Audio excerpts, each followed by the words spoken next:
আসসালামু আলাইকুম রহমতুল্লাহ। কে সেই ব্যক্তি যিনি আল্লাহর জন্য একটি সিজদাও করেননি, আল্লাহর রাস্তায় একটি পয়সাও খরচ করেননি, আল্লাহর জন্য অন্য কোনো ইবাদত করার সুযোগও তিনি পাননি, অথচ তিনি জান্নাতুল ফেরদৌসের মেহমান হলেন কীভাবে? সম্পূর্ণ ভিডিওটি দেখলে আপনার ঈমান তাজা হয়ে যাবে ইনশাআল্লাহ। অতএব ইসলাম প্রসার এবং প্রসারের লক্ষ্যে আমাদের এই যাত্রার সঙ্গী হতে চ্যানেলটি সাবস্ক্রাইব করে পাশেই থাকুন। চলুন তাহলে শুরু করা যাক। খাইবার যুদ্ধের ঘটনা। এ যুদ্ধে দুজাহানের সর্দার নবী করিম সাল্লাল্লাহু আলাইহি ওয়াসাল্লাম সাহাবীগণকে সঙ্গে নিয়ে ইহুদিদের সবচেয়ে বড় দুর্গ খাইবারের উপর হামলা করেন। খাইবারের ইহুদিদের পক্ষ থেকে মুসলমানদের বিরুদ্ধে নানা রকম ষড়যন্ত্রের কথা শোনা যেত। ফলে নবী করিম সাল্লাল্লাহু আলাইহি ওয়াসাল্লাম যখন দুর্গ অবরোধ করেন এবং অবরোধ কয়েকদিন পর্যন্ত অব্যাহত থাকে। অবরোধ চলাকালে খাইবার শহরের একজন রাখাল, ইতিহাসে যিনি আসওয়াদ রাখাল নামে অবহিত হয়েছেন, তিনি মনে মনে ভাবলেন, এত বড় বাহিনী নিয়ে এত দূরত্ব পথ অতিক্রম করে এত কষ্ট সয়ে মুহাম্মদ সাল্লাল্লাহু আলাইহি ওয়াসাল্লাম খাইবার আক্রমণ করছেন কেন? গিয়ে একটু জেনে আসি তার বুনিয়াদি দাওয়াত ও পয়গাম কি, সে কিসের দিকে মানুষকে আহ্বান করছে, তার ইচ্ছাই বা কি। রাখাল ঘর থেকে বের হয়ে মুসলিম বাহিনীর তাঁবুর দিকে অগ্রসর হলো। তাঁবুর কাছাকাছি একজন মুসলমানের সঙ্গে তার সাক্ষাৎ হলো। তিনি তাকে জিজ্ঞেস করলেন, আমি জানতে চাই তোমরা কেন খাইবারের উপর চড়াও হয়েছ? কোন কারণে আমাদের শহরের বাসিন্দারা তোমাদের দুশমন হলো? তোমাদের মূল দাওয়াত পয়গাম কি? মুসলমান লোকটি ছিলেন একজন সাহাবী। তিনি ইসলামের আকীদা ব্যাখ্যা করার পরিবর্তে আসওয়াদ রাখালকে বললেন, তুমি বরং আমাদের সর্দার আল্লাহর রাসূল সাল্লাল্লাহু আলাইহি ওয়াসাল্লামের সঙ্গে সাক্ষাৎ করে তাকেই এ প্রশ্নগুলো করো। তিনি তোমাকে ইসলামের বুনিয়াদি দাওয়াত ও নিয়ামতের মূল পয়গাম সম্পর্কে বলে দিবেন। আসওয়াদ রাখালের কাছে এই কথা একদম নতুন ছিল। তার কল্পনাও ছিল না যে কোনো বাহিনীর সিপাহসানা, কোনো ফৌজের বড় অফিসার কিংবা কোনো রাষ্ট্রের উচ্চ পদস্থ কর্মকর্তা তার মতো রাখালকে সশরীরে দরবারে প্রবেশের অনুমতি দিতে পারে, সাক্ষাৎকার দিয়ে তাকে ধন্য করতে পারে। তিনি সারা জীবন এটাই দেখে এসেছেন যে অনাত্ম পদস্থ ও কর্তা ব্যক্তিরা তার মতো রাখালদের সঙ্গে কথা বলতেও অসম্মান ও অপমান বোধ করে। তাই তিনি বললেন, আমি তোমাদের সর্দারের কাছে কিভাবে যাব? তিনি তো তোমাদের রাষ্ট্রের প্রধান, আর আমি সামান্য রাখাল মাত্র।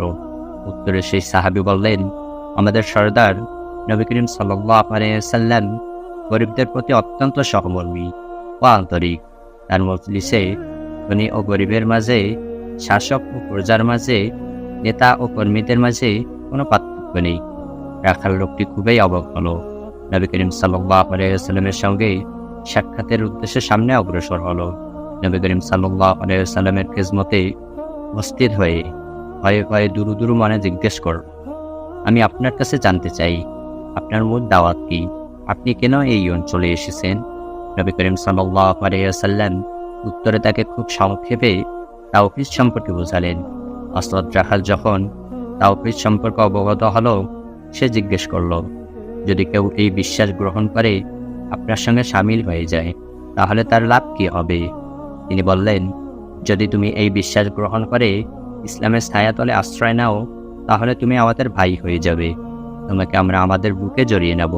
সকল মুসলমান যেসব অধিকার পায় তুমিও তা পাবে। আসওয়াদ রাখাল অত্যন্ত আশ্চর্য হয়ে জিজ্ঞেস করল, আমি কিভাবে সেসব অধিকার পাবো, অথচ আমি একজন সামান্য রাখাল মাত্র? আমার রং কালো, আমি কুৎসিত চেহারার অধিকারী, আমার দেহ থেকে দুর্গন্ধ বের হয়, আমার শরীরে ময়লা জমে থাকে। এই অবস্থায় আপনারা আমাকে কিভাবে বুকে জড়িয়ে নেবেন? কিভাবে আমাকে আপনাদের সমান মর্যাদা ও অধিকার প্রদান করবেন? নবী করিম সাল্লাল্লাহু আলাইহি ওয়াসাল্লাম তাকে আশ্বস্ত করলেন। আসওয়াদ রাখাল বলল, যদি বিষয়টি এমনই হবে তাহলে আমি তাওহীদ ও একত্ববাদের উপর ঈমান আনব। আচ্ছা, আমাকে বলুন তো দেখি, আমার কৃষ্ণবর্ণ কুৎসিত চেহারা আমার দেহের ময়লা ও দুর্গন্ধের কি প্রতিকার হবে? নবী করিম সাল্লাল্লাহু আলাইহি ওয়াসাল্লাম বললেন, আমি এ কথার সাক্ষ্য দিচ্ছি যে যদি তুমি তাওহীদের উপর ঈমান আনো তাহলে দুনিয়ায় তোমার কুৎসিত চেহারা ও কৃষ্ণবর্ণের প্রতিকার না হলেও যখন তুমি পরকালে আল্লাহর সামনে উপস্থিত হবে তখন তোমার চেহারা শুভ্র, উজ্জ্বল ও আলোকিত হবে।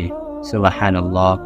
আল্লাহ পাক তোমার চেহারার কালো রং নূর দ্বারা বদলে দিবেন এবং তোমার দেহের দুর্গন্ধ সুগন্ধির মাধ্যমে পরিবর্তন করে দেবেন। আসওয়াদ রাখাল বলল, যদি বিষয়টি তাই হবে তাহলে আমি ইসলাম কবুল করলাম। সুবহানাল্লাহ। এরপর রাখালটি মুসলমান হয়ে গেলেন। এরপর রাখাল লোকটি জিজ্ঞেস করল, বলুন এবার আমার দায়িত্ব কি? নবী করিম সাল্লাল্লাহু আলাইহি ওয়াসাল্লাম বললেন, ইসলামে বহু ফরজ বিধান রয়েছে, তবে এখন নামাজের সময় না, রোজার মাসও না, তোমার উপর যাকাতও ফরজ হয়নি, এখন হজের মৌসুমও না, তাই তোমাকে নামাজ, রোজা, হজ, যাকাত কোনোটি পালনের নির্দেশ দিতে পারি না। এখন তুমি একটি ইবাদতই করতে পারো, তা হলো খায়বারের রণাঙ্গনে হক ও বাতিলের লড়াই চলছে।